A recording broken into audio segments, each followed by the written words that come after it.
Assalamualaikum warahmatullahi wabarakatuh. Hari ini saya akan menjelaskan tentang Masjid Amr bin Aus. Teman-teman tahu tidak Amr bin Aus? Amr bin Aus merupakan sahabat Nabi Muhammad Sallallahu Alaihi Wasallam. Ia juga yang membebaskan Mesir dari penjajah Romawi.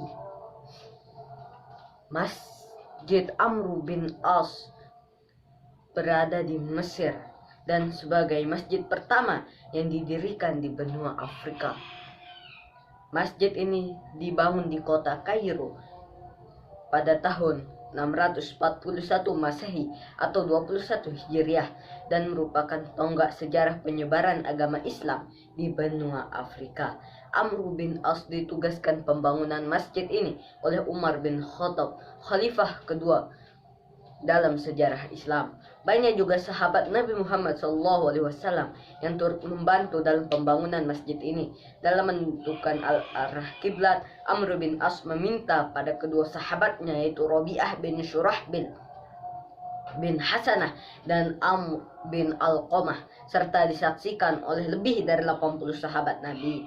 Masjid Amr bin As juga merupakan masjid keempat di dunia setelah Masjid Nabawi, Masjid Basrah, Masjid Kufah. Masjid Amr bin As ketika pertama kali berdiri bentuknya memanjang dan panjang 28,9 meter dan lebar sisinya 17,4 meter serta memiliki 6 pintu masjid. Masjid ini mengalami berkali-kali renovasi, di antaranya pada tahun 53 Hijriah, tahun 79 Hijriah, dan tahun 568 Hijriah. Pemugaran dilakukan karena lama-kelamaan jamaah terus bertambah dan masjid ini tidak dapat menampung apalagi pada waktu sholat Jumat. Pada awal berdiri, masjid ini cukup sederhana.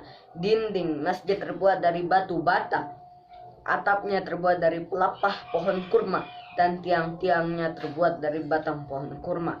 Masjid ini juga tidak punya serambi. Jika musim panas tiba, para jamaah duduk-duduk di pelantaran masjid.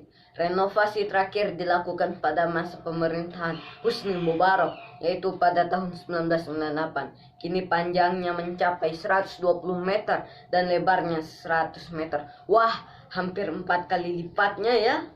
Tempat wudhu ini di masjid ini dibagi dua tempat. Pertama diperuntukkan untuk menggunakan sendal, sedangkan yang memakai sepatu bisa melepas dan tanpa alas kaki langsung wudhu di tempat yang disediakan. Bagian tengah masjid ini beratap dan lantai marmer, tidak diberi karpet. Selain digunakan untuk sholat, Masjid Amr bin Aus ini juga menjadi pusat pendidikan agama Islam sebelum dibangunnya Masjid Al-Azhar di Kairo. Para pengajarnya adalah para sahabat Nabi, Imam Syafi'i, ulama besar agama Islam yang masih kerabat Nabi Muhammad SAW, juga menjadi pengajar di masjid ini. Sampai saat ini, Masjid Amr bin As selalu ramai dikunjungi jamaah, terutama pada waktu sholat Jumat. Jika bulan Ramadan tiba, masjid ini bisa dikunjungi ribuan jamaah dari berbagai penjuru Mesir. Kebanyakan dari mereka juga ingin mendengarkan suara merdu dari Syekh Muhammad Jibril, Imam Masjid Amr bin Aus, yang melantunkan ayat-ayat suci Al-Quran. Tidak hanya itu, masjid ini juga menjadi objek wisata yang menarik bagi para turis. Itulah tentang Masjid Amr bin Aus. Semoga bermanfaat. Wabillahi taufiq wal hidayah. Wassalamualaikum warahmatullahi wabarakatuh.